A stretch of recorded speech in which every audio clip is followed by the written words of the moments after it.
Assalamu alaikum. Bonjour à tous. Alors aujourd'hui, je vais corriger cet exercice que j'ai donné sur les séries numériques, étudier sur séries numériques en utilisant la règle de Rab-Duhamel. Nous avons donné il y a quelques jours, que nous allons rappeler. Donc, allons-y. La règle de Rab-Duhamel. Donc, quand on a une série numérique à terme positif, strictement, si on peut trouver une écriture du n plus 1 sur un sous cette forme, une sorte de développement limité, à l'ordre 1, où 1 sur n est la variable,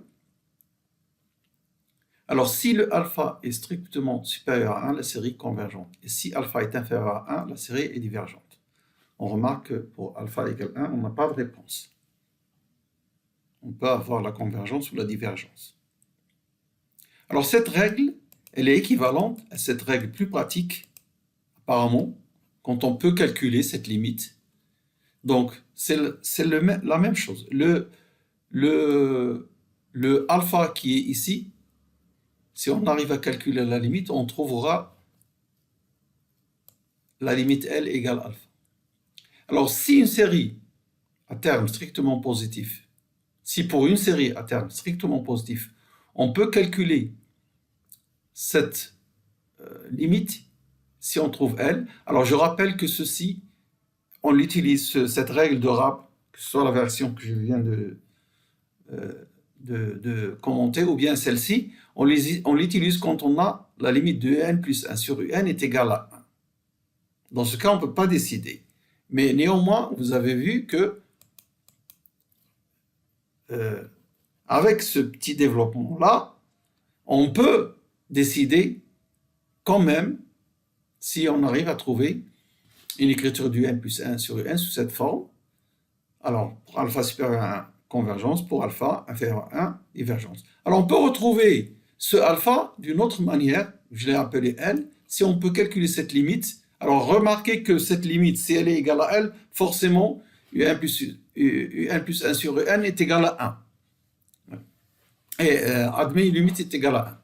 Donc, alors dans ce cas-là, si cette limite existe et vaut L, si elle est supérieure à 1, il y a convergence. Si L est inférieure à 1, il y a divergence.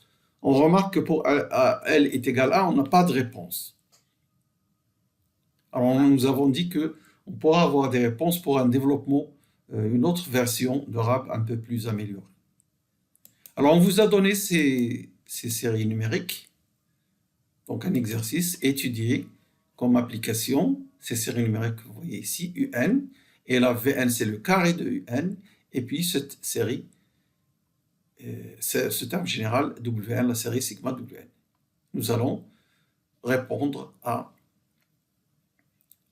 ces questions, c'est-à-dire l'étude de ces séries numériques. Mais avant ça, je vais rappeler un petit peu les notations de Landau, au moins pour les suites, pour pouvoir bien comprendre ce que ça veut dire cette écriture-là, hein, petit o de 1 sur n. Alors tout de suite, nous allons voir. Alors il y a deux sortes de notation Landau. Il y a le grand O et le petit o. Le grand O, on ne va pas l'utiliser aujourd'hui, mais dans l'autre version de Rab que nous allons voir, on va utiliser le O. Maintenant, on se contente du petit o, comme nous l'avons vu dans la règle de Rab que j'ai décrite tout à l'heure. Alors, d'abord, expliquons ce que c'est qu'un grand O. Soit UN et Vn de suite numérique. Ces notations sont une sorte de comparaison entre deux suites. Alors, la suite UN est dominée par la suite Vn si on peut, à partir d'un certain rang donné, si on peut trouver une constante K strictement positive, telle qu'à partir d'un certain rang, donc P appartient à N, P, N supérieur à ce P, nous avons valeur absolue du N est inférieure à K, valeur absolue de Vn. Dans ce cas-là, on dit que Un est dominé par Vn, mais on dit que Un est un grand taux de Vn. Et on écrit Un est un grand taux de Vn. Voilà ce que ça veut dire. En quelque sorte, si Vn ne s'annule pas, ça veut dire que le quotient Un sur Vn est borné dans l'intervalle moins k plus k. Le quotient en module est majoré par k de Un sur Vn. Alors, on remarquera que si Un sur Vn, donc si Vn est strictement positif ou bien strictement positif à partir d'un certain nombre, si Un sur Vn tend vers une limite petit a, alors Un sur Vn, alors Un est dominé par Vn. Alors la deuxième deuxième définition qui nous intéresse aujourd'hui, c'est le petit taux. Alors on dira que la suite Un est négligeable devant la suite Vn si on peut trouver un epsilon positif, strictement positif, tel qu'à partir d'un entier naturel n, valeur absolue de n est inférieure à epsilon sur Vn. Dans ce cas-là, on dira que Un est négligeable devant Vn ou bien Un est un petit taux de Vn. Et on écrit Un égale petit taux de Vn sans mettre la parenthèse ici. Alors vous remarquez que si on prend la suite Vn, cela veut dire un petit taux de 1, c'est une suite qui tend vers 0 parce que vous aurez Un inférieur à epsilon à partir d'un certain temps. Ça veut dire qu'un petit taux de 1, c'est une suite qui tend vers 0. Parce que 1, la constante 1, c'est aussi une suite. Donc, petit taux de 1, c'est quelque chose, c'est une suite qui tend vers 0. Alors, si Vn est un terme strictement positif, un terme non nul à partir d'un certain rang, Un est négligeable devant Vn, c'est seulement si Un sur Vn converge vers 0. Ce qui veut dire que Un est égal à Vn petit taux de 1.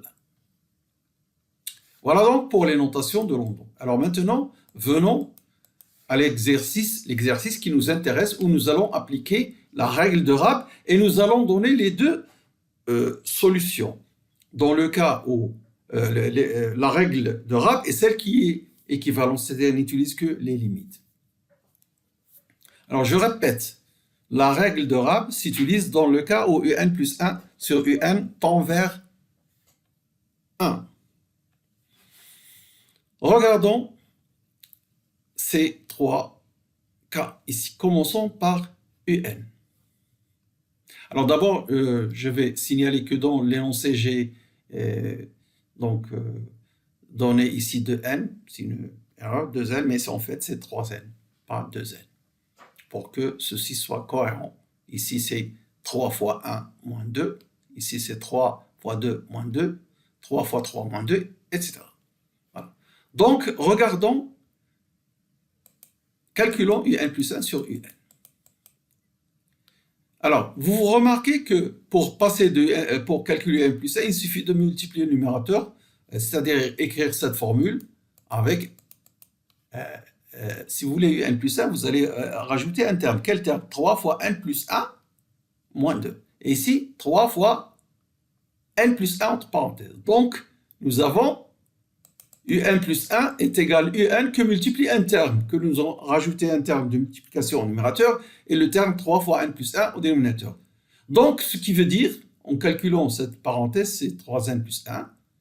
Donc, 3N plus 1 sur 3N plus 3 fois Un. Donc, si je divise par Un, je trouve ceci. Et vous voyez que la limite est égale à 1.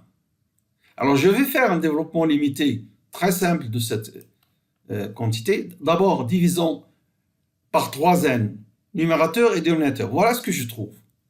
Ensuite, ceci peut s'écrire comme ça, en le mettant au numérateur, mais c'est à la puissance moins 1. Alors, si on se rappelle les développements limités, de 1 plus x puissance alpha, c'est 1 plus alpha x plus petit o de x. Alors, petit o de x, pour ceux qui veulent le savoir, on vient d'en parler tout à l'heure, c'est x fois petit o de a, c'est x epsilon de x, avec epsilon de x, c'est quelque chose qui tend vers 0. Donc ici, c'est petit o de 1 sur n, ça veut dire 1 sur n fois un petit o de 1. 1 sur n fois une suite qui tend vers 0. Voilà donc. Alors, alpha égale moins 1 ici, donc je mets le moins 1 qui multiplie la variable 1 sur n, plus le reste du développement limité. Maintenant, pour avoir le développement du produit, je vais multiplier les parties polynomiales, ceci avec ça. Alors, le carré de 1, c'est ça. Le double produit, moins 2 sur 3n, moins 2. Non, pas de double produit. En fait, c'est je multiplie 1 sur 3n fois 1, et puis moins 1 sur n fois 1. Je fais la somme, je trouve moins 2 sur 3n. Alors, il y a un autre terme qui est 1 sur 3n fois moins 1 sur n, qui est moins 1 sur 3n au carré. Alors ça, je vais le mettre dans le reste. C'est quelque chose qui est de la forme 1 sur n fois moins 1 sur 3n. Donc, c'est un petit o de 1 sur n. Et voilà donc le développement final. Et vous remarquez maintenant, on peut appliquer la règle de D'Alembert, de Rabe. Nous avons ici le alpha égale moins est égal 2 tiers. 2 tiers, je vais vous rappeler cette règle. Hein? Le alpha que nous avons trouvé, c'est 2 tiers. Il est inférieur à 1. Par conséquent, notre série sigma de n est divergente. Sigma de n est divergente. Bon, nous allons retrouver ce résultat en utilisant la version équivalente. Rappelez-vous, on peut calculer cette limite. Bon, un plus 1 sur un, on vient de le trouver, égale 3n plus 1 sur 3n plus 2. Donc, voilà ce que ça donne pour cette expression, voilà ce que c'est. Et puis, on réduit au même dénominateur, donc remarquez, alors on va avoir 3n plus 3 moins 3n moins 1, ce qui fait quoi? Ce qui fait 2. Et 2 qui multiplie le n qui est là, ça fait 2n sur 3n plus 3. Quelle est la limite? Égale à 2 tiers. On retrouve le 2 tiers qui intervient dans le développement précédent. Je vous l'ai dit tout à l'heure. Si vous faites cette méthode, vous trouvez 1 moins alpha sur n. Si vous trouvez ça plus petit o de 1 sur n, alors si vous utilisez la règle équivalente, vous trouverez le même alpha ici. Alors cette limite est inférieure à 1, et d'après la règle numéro 2, je la rappelle, que nous dit cette règle numéro 2, nous avons trouvé 2 tiers inférieur à 1, donc la série diverge. Donc de deux manières différentes, je trouve le même résultat. Ensuite, je vais étudier la série sigma de un au carré. Sigma de un au carré. Bien. Je vais... Donc, petit p, voilà. Vn plus 1 sur Vn est égal à un plus 1 sur un au carré. Pourquoi? Parce que Vn est égal à un au carré. Donc, quand vous faites Vn plus 1 sur Vn, vous aurez le carré de l'expression du n plus 1 de tout à l'heure. Et comme nous avons déjà trouvé son développement, on l'écrit ici et on élève au carré. Élever au carré, ça veut dire multiplier la partie polynomiale par elle-même et ajouter le reste d'ordre 1. Alors, quand vous multipliez ici, vous trouvez le carré de 1, c'est 1. Le double produit, c'est moins 4 sur 3n. Et le carré de ceci, c'est un 1 sur n, deux fois une constante, qui rentre dans un petit o de 1. Donc, c'est pourquoi vous ne le voyez pas ici, ce qui rajoute. Alors, j'ai oublié de vous dire qu'un petit o de 1 sur 1 plus un petit o de 1 sur 1, c'est aussi un petit o de 1 sur 1. Donc, on ne va pas écrire plus petit o de 1 sur 1, mais on met tout dans un petit o de 1 sur 1. Bien, alors maintenant que nous avons ici trouvé 4 sur 3, le alpha égale 4 sur 3, rappelez-vous de la règle, alors la série est convergente. La série est convergente. Bon, alors maintenant, ça peut vous poser un problème. Nous avons trouvé, pour certains, sigma de n. Là, je reviens sur l'énoncé. Nous avons trouvé sigma de n divergente et sigma de Vn converge. Et ceci, c'est le carré. Certains pensent que le carré est toujours plus grand que l'initial. C'est pas vrai. Parce que un est inférieur à 1. Rappelez-vous. Oui. un est quelque chose qui tend vers 0. Tend vers 0. Pourquoi? Ah ben, si le temps part vers 0, c'est pas la peine de calculer la série, si la série converge ou non. Nous avons trouvé un plus 1 sur un qui est inférieur à 1, donc pour celle-ci, ça va être encore plus inférieur à 1 parce que c'est un carré. Hein, d'accord? Parce que c'est le carré. Si un plus 1 est égal à ça, Vn plus 1 sur Vn va être le carré de 6, ce sera encore plus petit. Donc, quand on va avoir un coefficient ici, évidemment, il va avoir moins quelque chose de plus grand, moins 4 sur n, comme nous l'avons trouvé pour Vn plus 1 sur Vn. Donc, il n'y a pas de contradiction ici. Donc, alors, pour la règle, pour utiliser la règle numéro 2, si je dois le faire, hein, alors, on peut calculer la limite de ceci. Je remplace Vn plus 1 par Un plus 1 sur Un au carré. Bon. Et ici, le double produit, pardon, l'identité remarquable, c'est 1 moins Un plus 1 sur N, 1 plus Un plus 1 sur Un. Alors, cette quantité, nous l'avons déjà calculée tout à l'heure. Nous avons trouvé 2N sur 3N plus 3. Et ici, j'ajoute 1 à la quantité Un plus 1 sur Un. Et je réduis au même dénominateur et je trouve 6N plus 4 sur 3N plus 3. La limite de ceci, c'est quoi? Alors, ça tend vers 2 tiers, et ceci, 6 sur 3, c'est-à-dire 2. 2 fois 2 tiers égale 4 tiers, supérieur à 1. Donc, d'après la règle numéro 2, aussi, nous trouvons que la série, on retrouve donc que sigma de n diverge. En dernier lieu, nous allons étudier la série. Alors, quelle série? Alors, celle-ci avec les factoriels. Les factoriels s'adaptent bien à la règle de D'Alembert, mais malheureusement, cette règle de D'Alembert ne donne pas grand-chose. Alors, regardons qu'est-ce que ça donne si je calcule Wn plus 1 sur Vn. Après simplification, je trouve ceci, qui tend vers 1. D'Alembert ne dit rien pour 1. On ne peut pas décider. Alors, remarquez ici, pour faire la simplification, vous avez ici Wn. Et là, vous avez 1 sur Wn, c'est-à-dire l'inverse de Wn. Alors, ici, vous avez deux termes, deux facteurs en excès par rapport à n factoriel. Donc, ça donne 2n plus 1, 2n plus 2. 2 à la puissance 2n, c'est 4 à la puissance n sur 4 à la puissance n plus 1. Donc, il va tomber un 4 ici. Hein? D'accord? Et puis, pour la factorielle, cette factorielle, si on simplifie avec factoriel de n, il va nous rester n plus 1, mais au carré. Voilà ce qu'on obtient. Après simplification de 2n plus 2 par 2n plus 2, on trouve 2n plus 1 sur 2n plus 2. Comme tout à l'heure, nous allons faire un développement limité. Rappelez-vous, tout à l'heure, nous avions 3n plus 1 sur 3n plus 3. La même méthode, on divise d'abord par 2n numérateur et dénominateur, puis on fait le développement de ceci, on l'a déjà fait, et puis on calcule et en gardant simplement les puissances de 1 sur n.